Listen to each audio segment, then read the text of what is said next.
you for staying with us. That's very educational, actually. Excuse me? Don't look at me like that.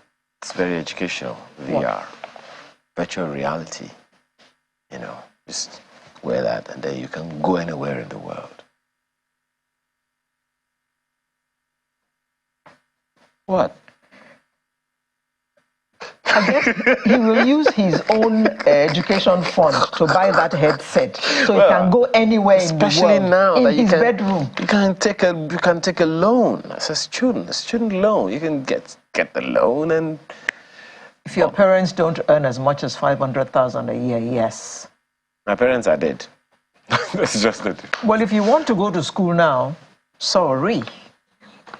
I am going to school. The Access to Higher Education Act 2023, which the president signed into law on Monday, otherwise known as the Students' Loan Act, establishes an education loan fund to help Nigerians fund their higher education while they pay in installments 2 years after completing their participation in the National Youth Service Corps.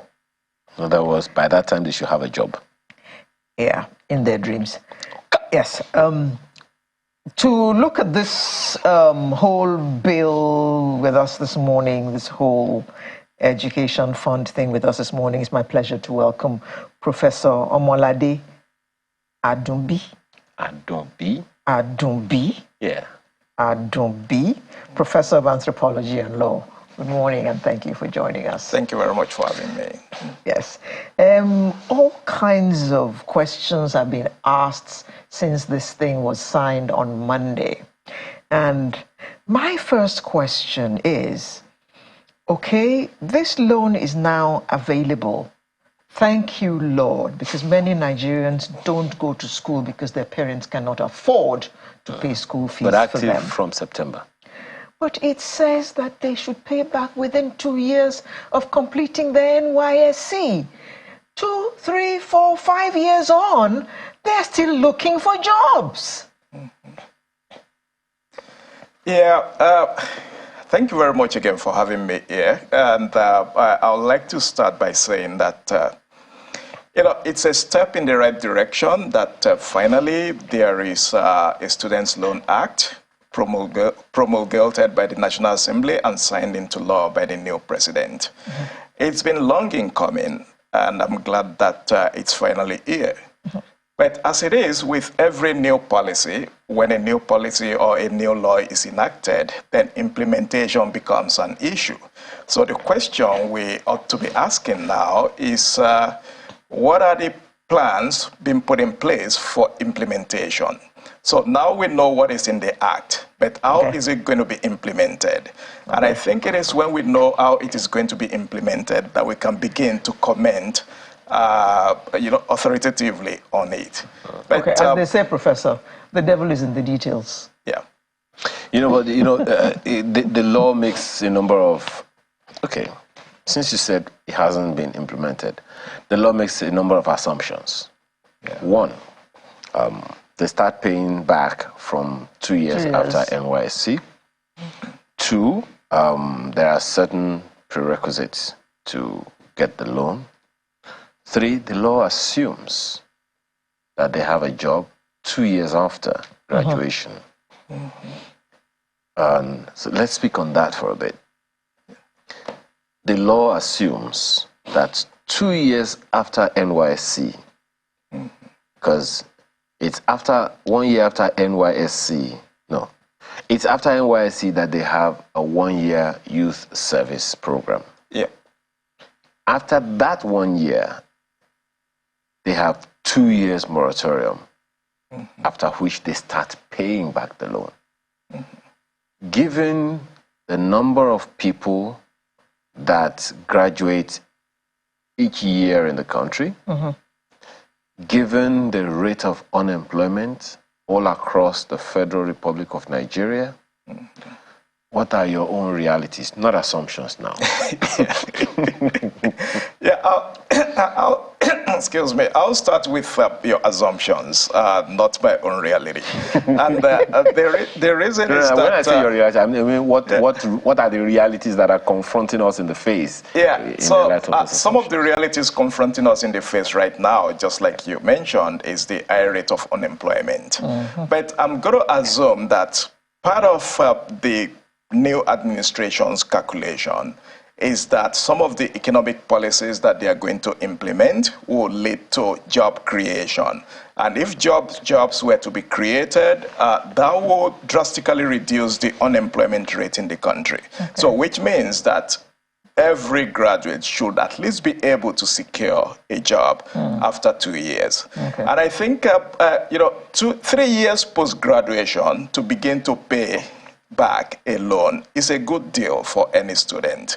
Even in the United States, you only have 6 months to begin to pay back if you obtain a loan to go to college. But then there is a good social welfare system.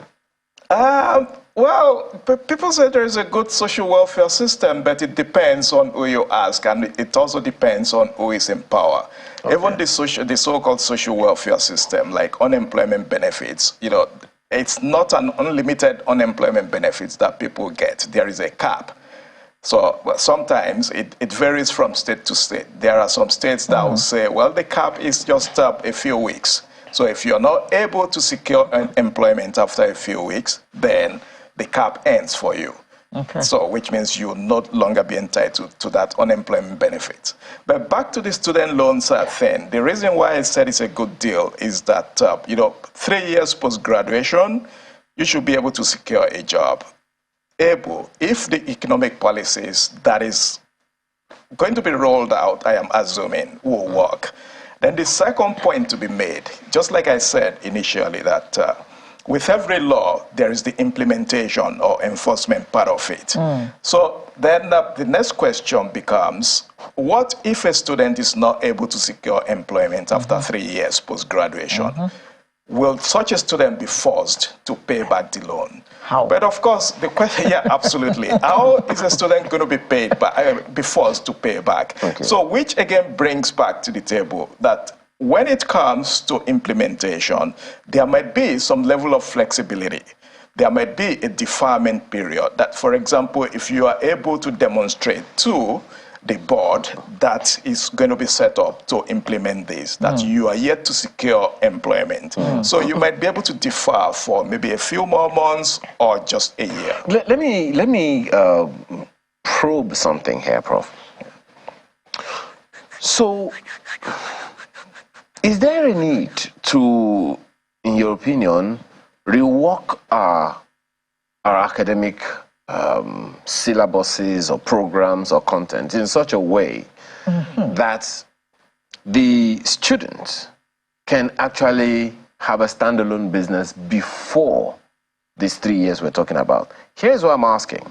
There are those who believe that as it is today, as it stands today, the academic curriculum that are used in school are largely obsolete. Yeah. And consequently may not even be able to handle the needs of today, much less the new needs of tomorrow.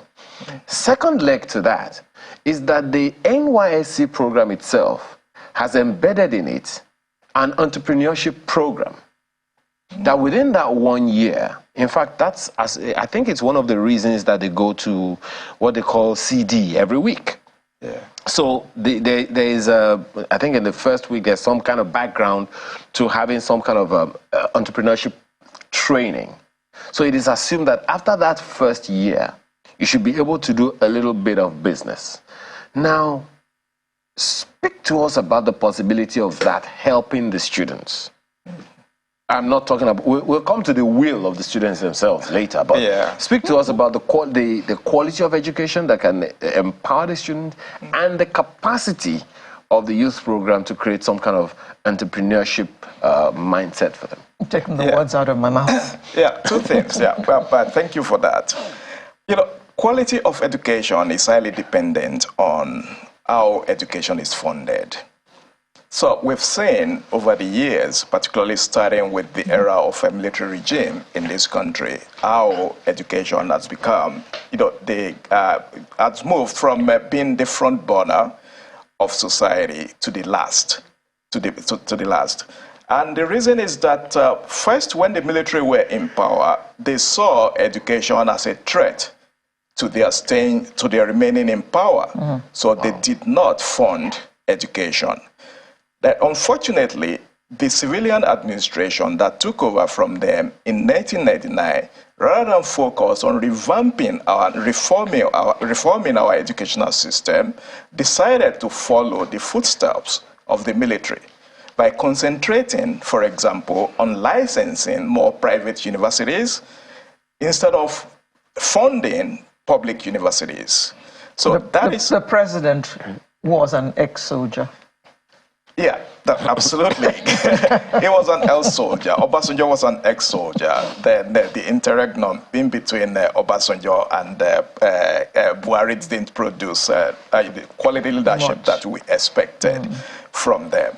But at the same time, what I expect the current administration to do is to rethink our educational system. Is it serving Nigeria the way it should? And if it is not, what needs to be done to revamp and reform it? Then coming to the question of entrepreneur, it's something that I've been asked several times. And my answer is usually that, well, training students to become entrepreneurs is good. But at the same time, the question is, if everyone becomes an entrepreneur, who buys from who?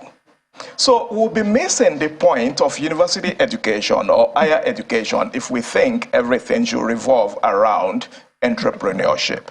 So, of course, this is taking a page from what is going on globally. There are some universities in the global north, for example, that will have entrepreneurship embedded in their university education.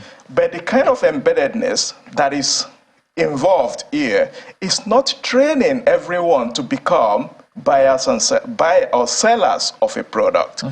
It is rethinking your own discipline and seeing what kind of entrepreneurship that your discipline can produce to make society better. Could it make them intrapreneurs then, so that they are more actively productive in the organizations where they work? Because it has been said by a number of officials of the previous government that the university system wasn't producing employable young people.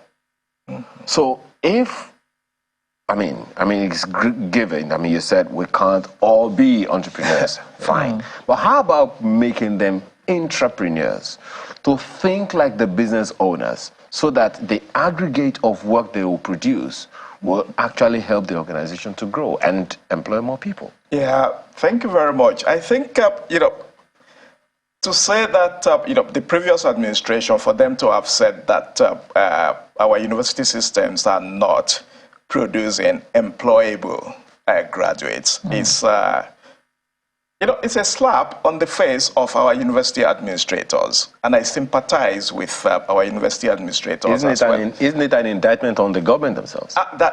Absolutely. Actually, I should take that back. I was going to say it's a slap on the face of the government, because the government refuses to fund our educational system. And they put the blame on the administrators and the lecturers, who are, barely making ends meet to train the next generation of leaders in this country. But here is the thing. For university education, this is why I said we need to revamp and reform the educational system. So the problem with our educational system right now is that there is a disconnect between industry and the educational system. And that is why we are not producing employable graduates, because of that disconnect. And what I mean by that is that ordinarily, universities should serve as a research engine for society.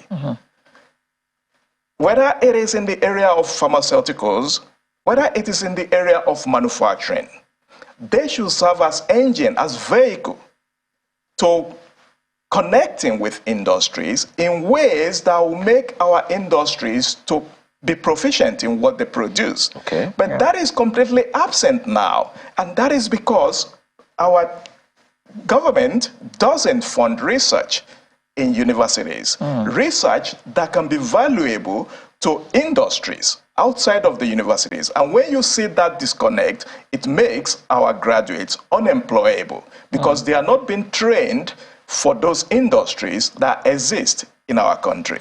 And Professor, over time, it has become everybody wants to go to the university. Yeah. Whereas the university is not where you all go to get the knowledge that you require to live a successful life. We have made away with our technical schools. We have made away with our colleges of technology. And besides, we have reduced the quality of, I don't know if I should say learning, or the qualification that the students acquire from these other colleges, which should not be. Or what do you think? Absolutely, I agree with you 100% on that. And that is part of the problem with our educational system, the aspiration to go to universities. And I agree with you that everyone do not have to go to universities. Exactly. The reason why everyone wants to go to university right now is because everyone sees that as an attainment of success, or that for you to have social mobility in society, you have to go through a university education.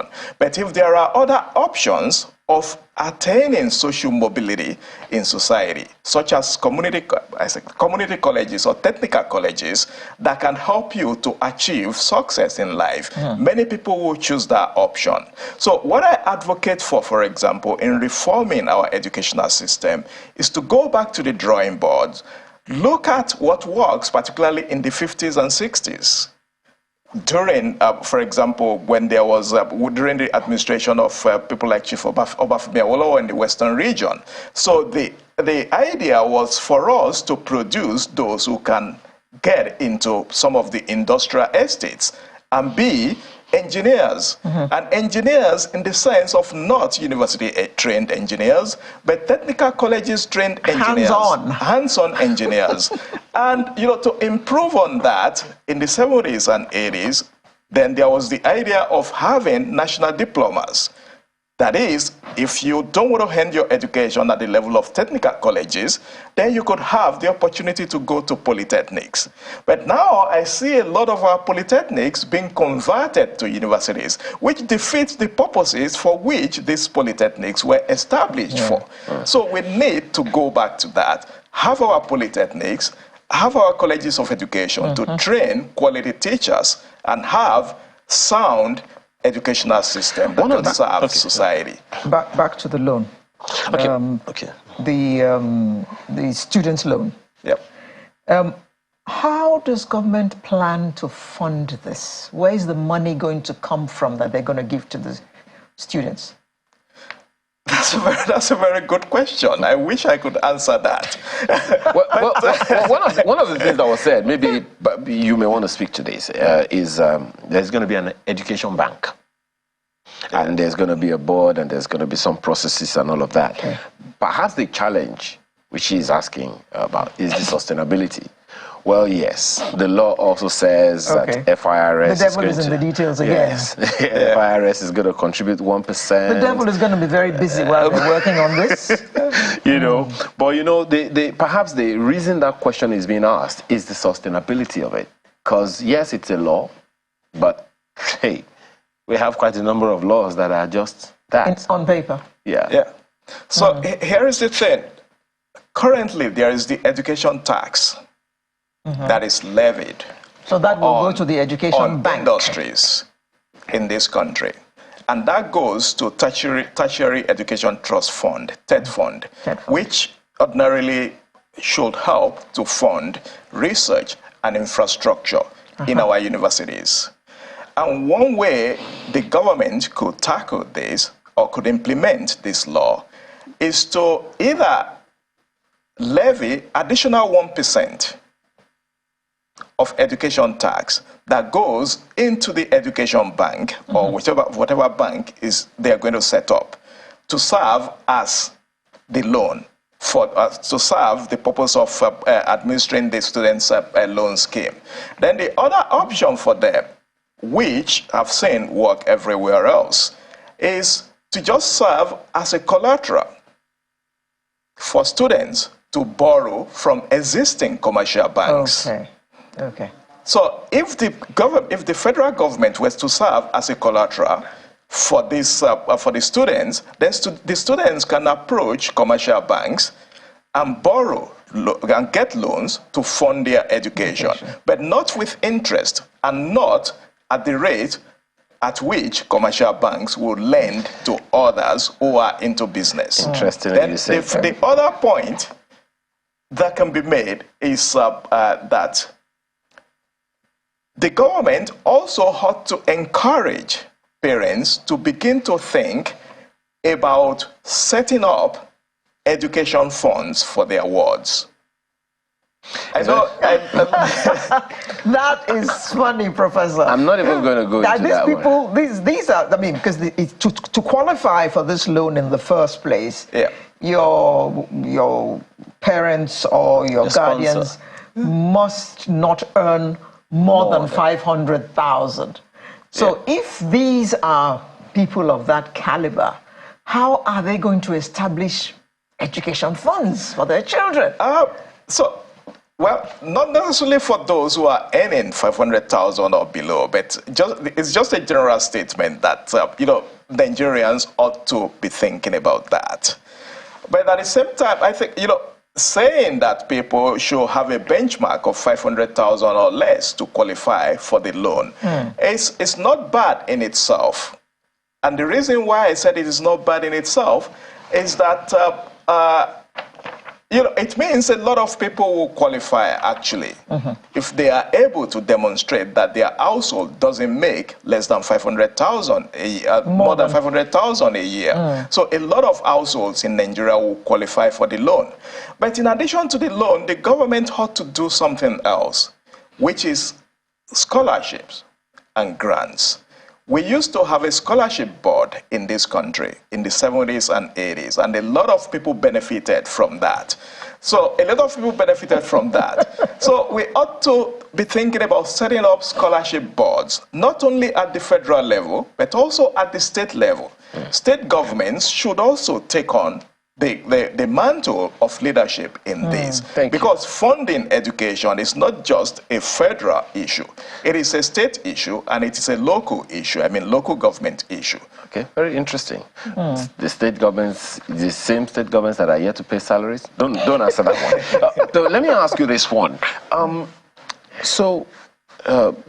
of the issues that we have raised here now borders around along the issues of funding for the tertiary institutions and all of that. It's interesting that that is an issue.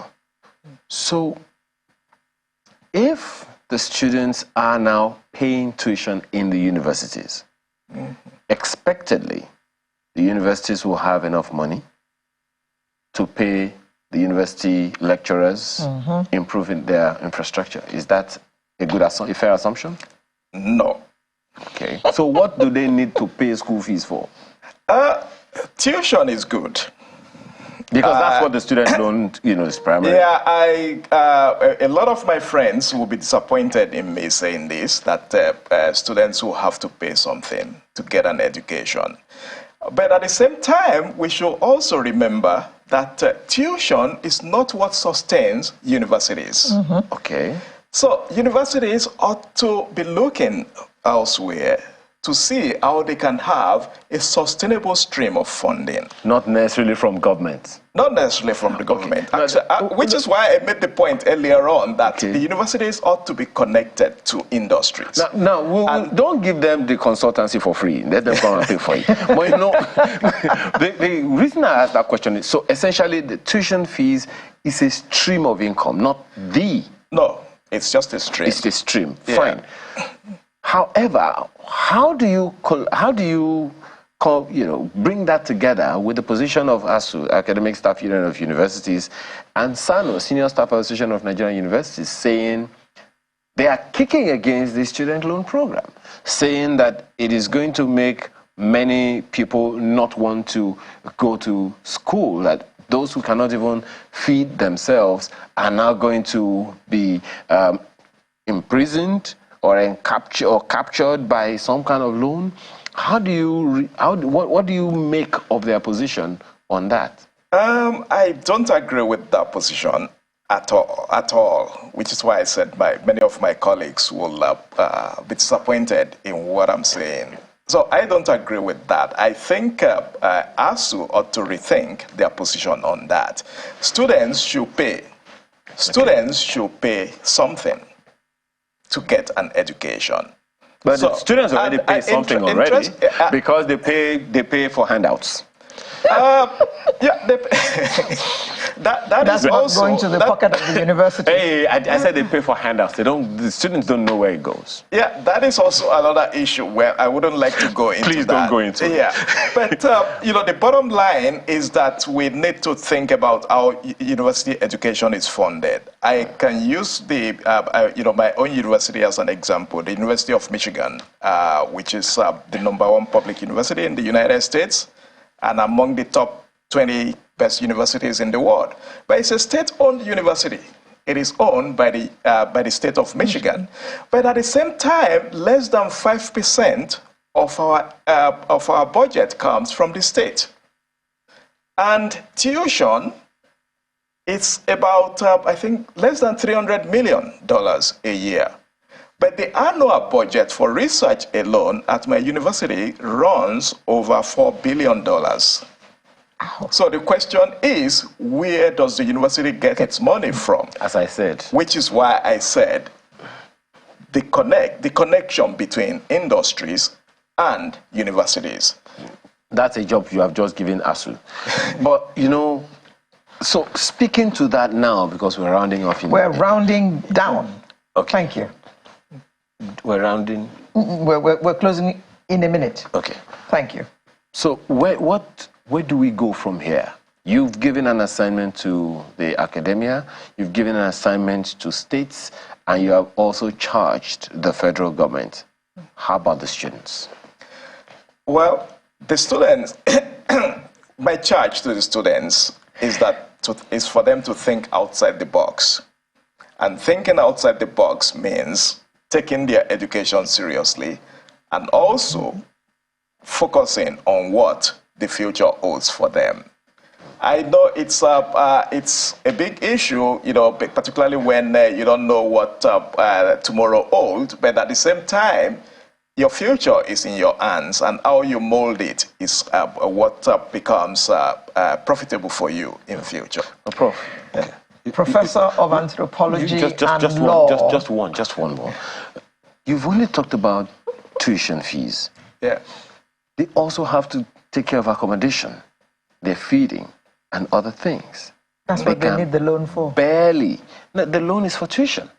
They can barely survive on whatever it is that they're getting. So what would be your counsel to them in that regard? I think every student should work on campus. And that is what is applicable all over in most of the institutions that I'm familiar with. Yeah. In my university, however rich your parents are, you come to campus and you still work. Yes. So I think our university system should create an enabling environment that can give jobs to students on campus, so that it's also a training for them. It's a skill acquisition for them. So, because you don't just graduate from a university with an empty CV or empty resume. You ought to have something that you've done while studying. So you can actually build a resume while studying. Interesting. Yeah. Do we have 1 minute? I can, there was a year I came to do research in Nigeria. I hired a student to be my research assistant. Then when she graduated, she started looking for a job, and she asked if I could help her connect her to jobs with my friends. Then I said, send me your CV. And I looked at the CV, it was blank. I said, but you served as my research assistant. Why didn't you have that in your CV? Yeah. And she said, oh, I didn't know. that I should. So that is the thing. So our university system needs to think about that. Hiring graduates, or hiring students to do jobs on campus. Professor of Anthropology and Law, Professor Omolade Adumbi, thank you very much for coming to talk about this education loan fund with us this morning. Thanks for having me. Sunrise will be right back in just a moment for the lifestyle segment.